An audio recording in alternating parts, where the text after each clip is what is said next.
Welcome to the Weekly Roar, coming live from the Lion's Den, helping new managers become great leaders and awesome bosses. And now, here's your host, Greg Storch.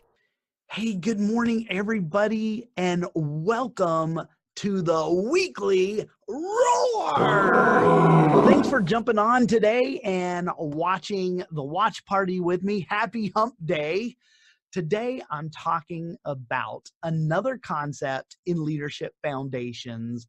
But before we jump in today's topic, I'm Greg Storch, and I'm the founder of Lion Enterprise, a leadership development and coaching business. I'm a certified professional coach, and I'm certified as a leadership speaker and trainer.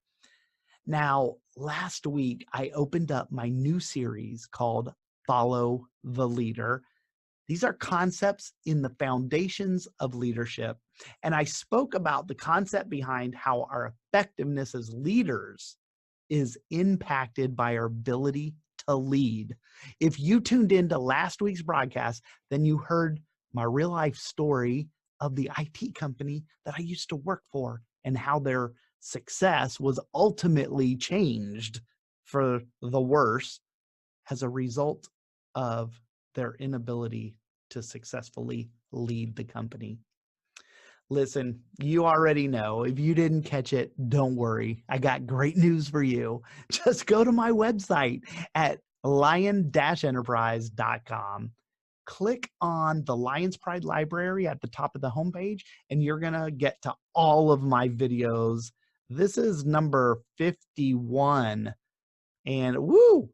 I'm approaching the 1-year mark. Next week is going to be my 1-year anniversary of the Weekly Roar.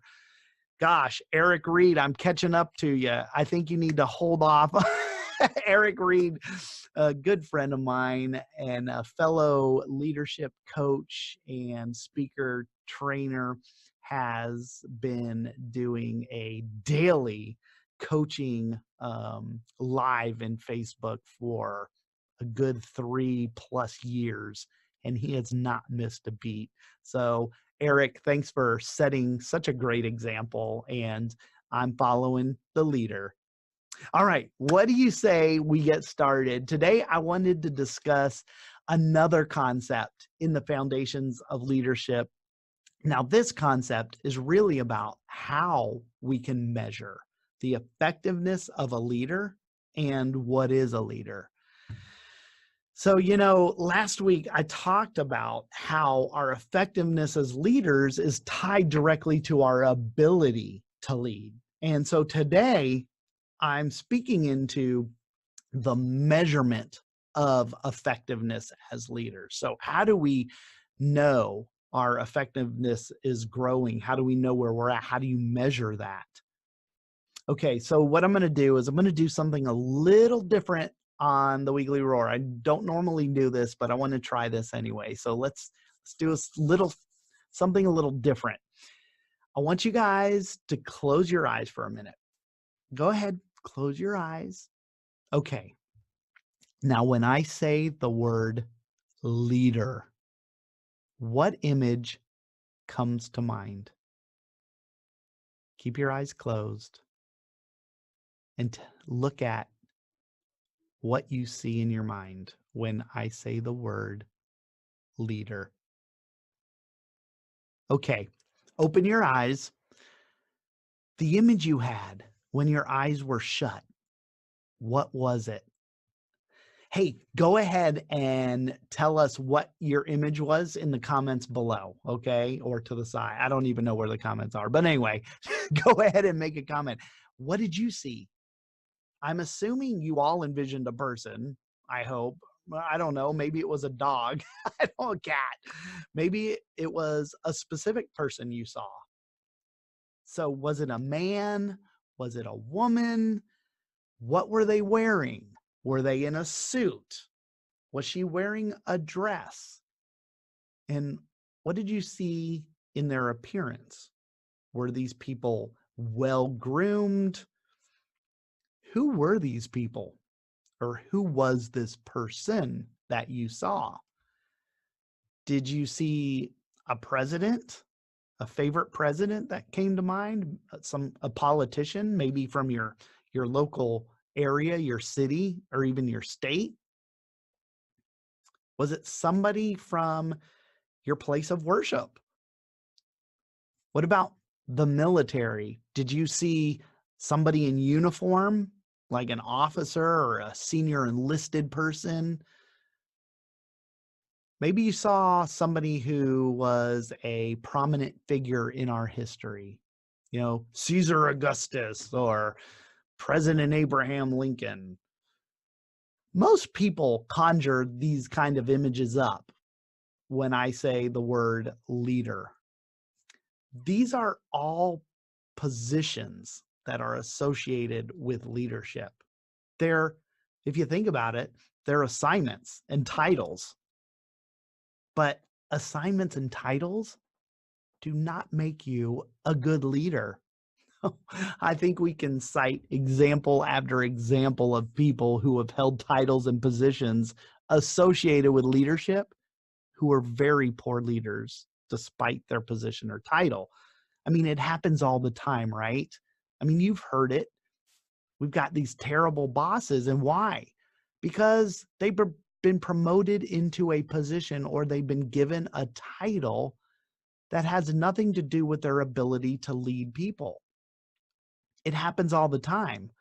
The two main reasons why people are promoted into positions of leadership are, one, they're either performing well in their current positions as technicians, and so therefore they extrapolate, leadership extrapolates the idea that if they're doing well in their current technical position, then they therefore will do well in their new role as a leader or as a manager, a boss, right? That's the one reason. The second reason is longevity.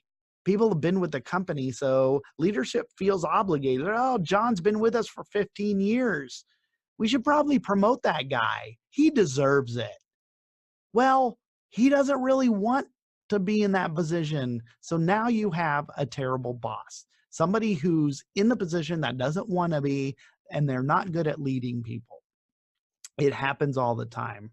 You probably know of people. You've probably been there yourself where you've had to work for somebody who didn't really know how to lead. That's because leadership can't be assigned to somebody by virtue of a position or through an election or by giving them a title. So many of us that are watching this watch party right now are familiar with a quote. It's quoted many times over. It's very famous, actually, and it's by a globally recognized leadership expert by the name of none other than John C. Maxwell. He's known for a saying that says, leadership is influence, nothing more, nothing less. And there, my friends, is the secret behind the measurement of our effectiveness as leaders. See how those two tie together? It's our ability to influence others. So think about that. That's exactly what leadership is all about, our ability to influence others. So that's how you can measure your effectiveness, is your ability to influence. And the more we're able to influence, the greater our leadership ability. And the more effective we can become. So now I want to flip the script on the image you may have thought of earlier by mentioning some people who you may have heard of before, but probably would have never had them come to mind when I mentioned the word leader. Or maybe you might have, but it would be a stretch, right? They wouldn't be the first ones to pop into your mind. Yet, these are just ordinary people whose influence actually changed our history. So one defiant act, just one defiant act, a refusal to accept something that was morally wrong, standing up for what she believed in, despite the consequences of her actions, that would have an impact and a huge influence over the civil rights movement in America. That's right. I'm talking about Rosa Parks. Now, if you passed Rosa Parks in the streets today, you would probably not be saying, wow, look at that leader. Why? She really didn't fit the mold of the image that we've developed of a leader. But yet her influence was great and her impact far and wide. What if I mentioned another woman by the name of Candy Lightner?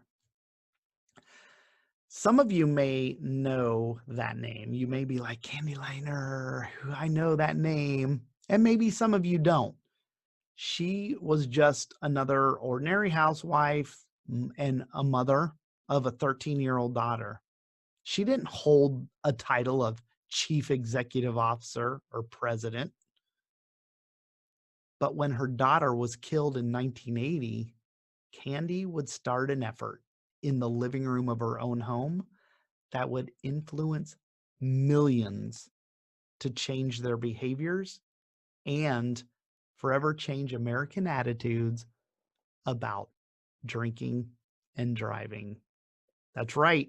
You probably guessed it. Cindy Lightner founded MAD, Mothers Against Drunk Driving, and her actions resulted in new and stricter laws and legal implications for driving while intoxicated. Yeah. So if I mention the word leader to you right now, would you have an image of a divorced woman, a single mother on the brink of bankruptcy who was struggling to make ends meet? No, probably not. That's not an image of success, right? So it probably would not come because we associate, success and positions and titles with leadership. But when life was seemingly hurling lemons at this lady, she made some pretty sweet lemonade. No, not literally. She didn't make lemonade, but she overcame the seemingly never-ending obstacles in her life. And she ended up changing the world and ultimately influencing generations of people.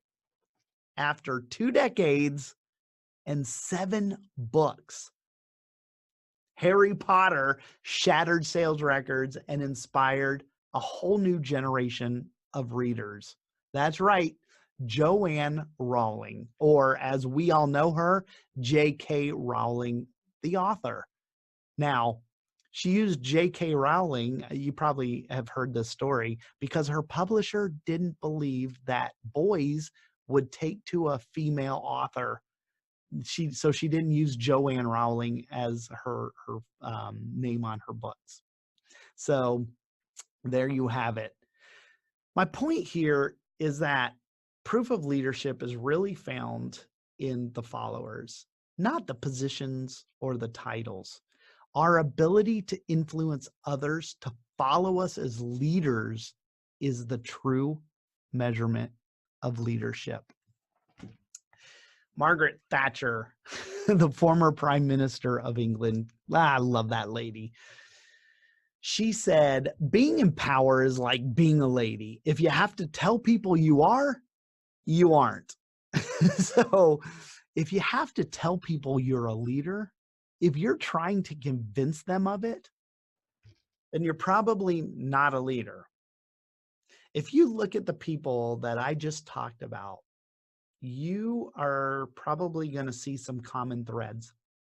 One of them was their ability to influence, had a lot to do with their character, the people they were on the inside.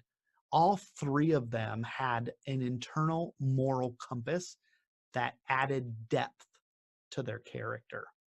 So they also had an intuition that they trusted. They allowed their gut feeling to guide them to recognize and influence things that others would not attempt to do. I mean, these people were following what they believed to be the right things to do, and look at the impact and the influence they had on people. Large numbers of people, they've changed history for us. So that's another characteristic that they all had in common with each other. What I wanted to do today was just give you guys something that you can think over. What about your perception of leadership? Think into it, and is there room for improvement, and does your perception of leadership have to be adjusted a little bit? What do you guys think? What can you do as leaders to improve your leadership going forward? For me, what I think I'm going to be focusing on is reassessing the image that I have of leadership and leaders. And I'm going to keep in mind that the real measurement of a leader is the ability to influence others to follow us. I really need to focus on my level of influence to grow as a leader. I was just thinking about this talk today, and it reminded me of a friend of mine, Melanie Ake, who holds a podcast called Everyday Leaders 50 and 50 podcast. You should check that out.